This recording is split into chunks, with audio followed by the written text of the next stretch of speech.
Hello, I'm David Rose, and here's a look at some of our top cases featured this weekend on Washington's Most Wanted in partnership with Crime Stoppers. Starting with this fugitive with the gnarly-looking goatee. Just make sure he's not around any of your kids. Ray Stanton was convicted of communicating with a minor for immoral purposes earlier this year. He admitted to sexually assaulting a teenage girl multiple times while she was asleep on a couch, even telling detectives when he was first interviewed, "I don't know what my fate is. It's not going to be a good one." He recently got out of jail and never checked in with the sheriff's department to register as a sex offender like he was ordered to do by a judge. And now he's wanted by the Department of Corrections for escape. His risk level hasn't been assigned yet, but he never came in to register as a sex offender. So we're looking for this guy. We don't want him running around without registering, knowing where he's at. Ray Stanton is 36 years old. He's 5'6", 160 pounds. He's probably proud of that goatee, so I wouldn't be surprised if he's still sporting it.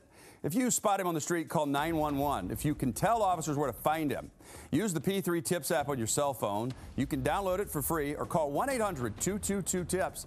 You're going to get a cash reward of up to $1,000 and make your community safer.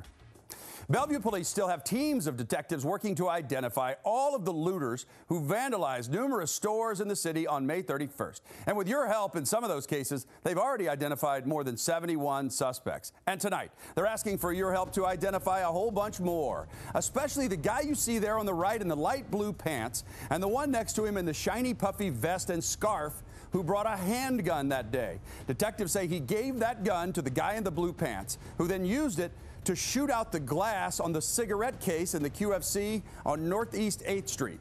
And it was all caught on video. Watch as the suspect chambers around, backs out of the customer service area, and starts firing multiple shots at a cigarette case, sending other looters running for safety when they heard the gunfire. Then you see the gunman in the blue pants come around the corner. He catches up with the guy in the vest, and he gives him back the handgun. Meanwhile, other looters moved in, and they start stealing all of the cigarettes and merchandise.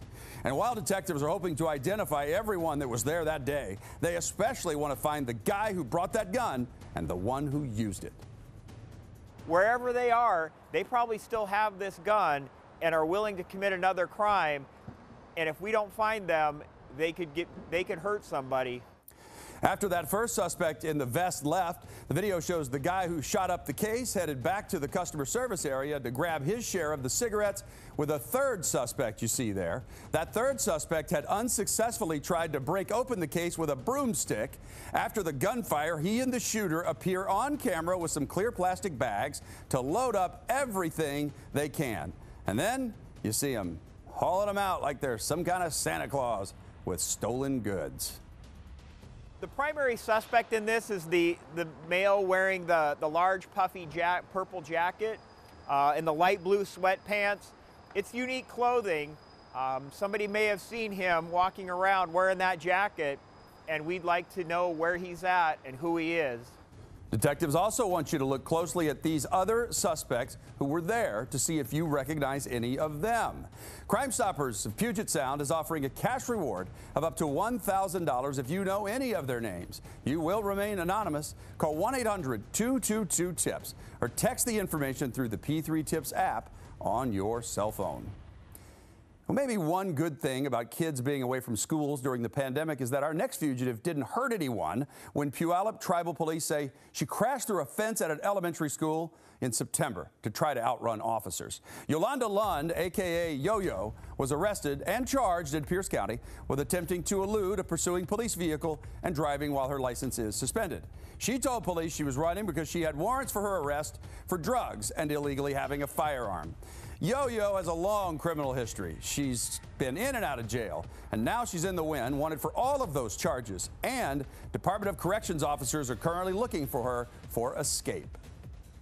Yolanda is a dangerous person. We want her really bad. We want the community to be safe. It's not safe to have her out there. She needs to serve her time. This isn't the first time Yo-Yo has run from police. She was caught and convicted of trying to run over a police officer after an armed robbery in Fife while she was pregnant in 2014. This is a surveillance image of her inside Love's truck stop. When she came out after an armed robbery, officers tried to stop her vehicle. Yo-Yo's getaway almost killed an officer. she began to accelerate backwards, which trapped the officer between her and the door, and she struck him with the door. He went down. The door caught him on his gun belt and drug him for a bit of a distance before he became dislodged from the door.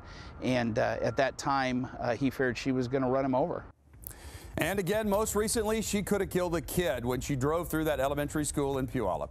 This woman is a danger to the community, Your Honor. She needs to be caught before she can do any more damage. Do not let her out of jail again, please. Yolanda Lund is 38 years old. She's got a big old tattoo of a butterfly at her neck and words or symbols behind her right ear. So, if you know where Yolanda Lund is hiding, get that cash reward of up to $1,000. Buy yourself or someone you love a nice Christmas gift. Send her off to jail. Call 1-800-222-TIPS or use the P3 Tips app on your cell phone and give Crime Stoppers the information.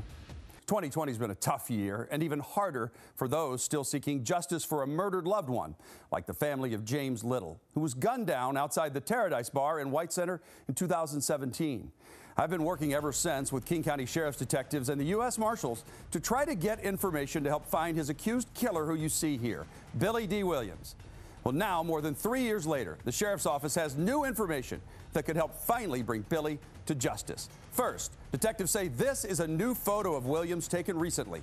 He weighed 140 pounds back in 2017, but detectives think he's put on some weight and likely changed his appearance. Looks like he's got some facial hair in this photo and possibly longer hair in dreads. Now, the second new piece of information is that detectives say Billy has been telling a bogus story to everyone about that deadly shooting. Detectives have received some information that Billy D. Williams is telling a tale that what happened in May of 2017 was somehow self-defense or otherwise justified. The video, we strongly believe, speaks for itself and shows otherwise. That is simply not the case. This is the surveillance video he's referring to that shows Billy's movements leading up to the murder. It starts with him showing up inside Paradise Cafe. A short time later, he leaves with some women. They went to Roxbury Lanes and Casino, where Billy meets some people there, and then they all head back to Paradise. And you can see him across the street outside the Paradise Cafe. There is some type of disturbance that happens between some women, and Billy's standing right by them. Then you see the victim, James Little, walk across the street. Detectives say it's unknown if anything was said, but investigators say the video shows Billy pull out a gun and shoot Little in his head, killing him right there, point blank, before running from the scene. Another camera shows Billy get into the driver's seat of a white sedan. He takes off, and he has not been seen since. Detectives think he's been getting help to hide this entire time by friends or family who up until now may have been buying his bogus story. We would ask those friends and family to watch that video and let it speak for itself. We believe it will show them what we know, and that is that Billy D. Williams shot and killed a man on a public sidewalk in May of 2017. I'd like to speak directly to Mr. Williams today and just ask that if you have a story to tell or circumstances to share, where we do that is not on the run, but it's in a courtroom. And while Billy may have altered his appearance, he has distinctive scarring and tattoos you can see on his chest. He's 33 years old, 5 feet 8 inches tall. Again, he weighed 140 back in 2017, but he may be heavier now.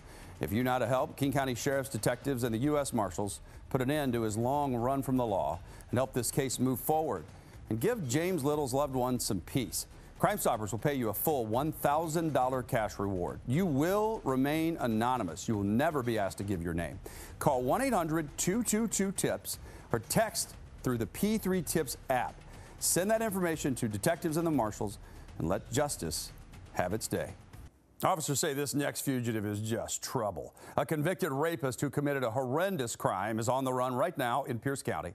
He and some friends tied up a 15-year-old girl's ankles with a cord, dragged her around in a shed behind her house, and sexually assaulted her and recorded it while she was unconscious. He pled guilty in 2016 to rape third degree and 2 counts of second-degree sexual assault. Now, Morgan K.O. is wanted for failing to register as a sex offender in Pierce County. He's been busted for doing it before. He's also wanted for breaking probation on that second-degree assault conviction. His criminal history includes burglary, theft, and possessing stolen property. We believe that Morgan will be hanging out in the Key Peninsula area of Long Branch, in Bremerton, or the city of Tacoma. Morgan Ko is 22 years old, 5'8", 150 pounds.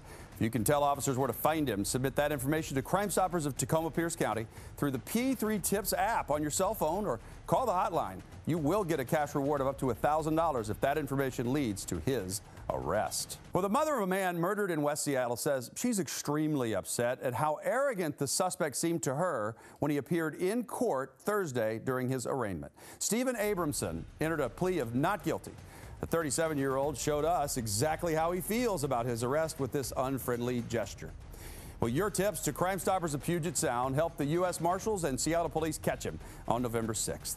King County prosecutors have charged him with murder in the second degree. He's accused of intentionally hitting 34-year-old Derek Lacombe with his car in West Seattle following an argument in August. Police say this video shows his car careening out of control after he knocked Lacombe into the bushes. The victim's mother says Abramson is like a second son to her, and she was hoping he could come out of all of this someday as a better person, but his seeming lack of remorse in court was disappointing to her. She's extremely grateful to the Seattle homicide detectives who worked the case, to the U.S. Marshals, and to Crime Stoppers, you, the tipsters, and Washington's Most Wanted for helping her start to get some justice. I feel like David Rose is part of my family now. He's been wonderful. He keeps me in contact. He never made me feel bad about texting him or bugging him. And any little thing that I thought should happen, he made it happen. He is amazing.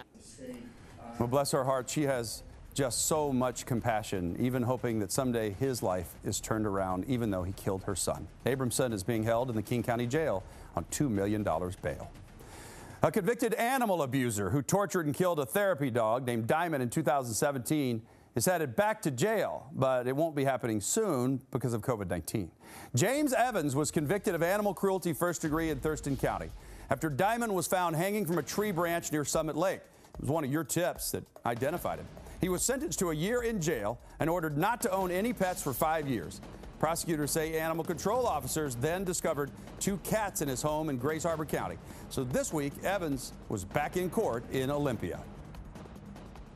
Mr. Evans, you understand that this petition's been filed against you claiming that, or alleging, that you have violated the conditions that Mr. Sweeney has just identified?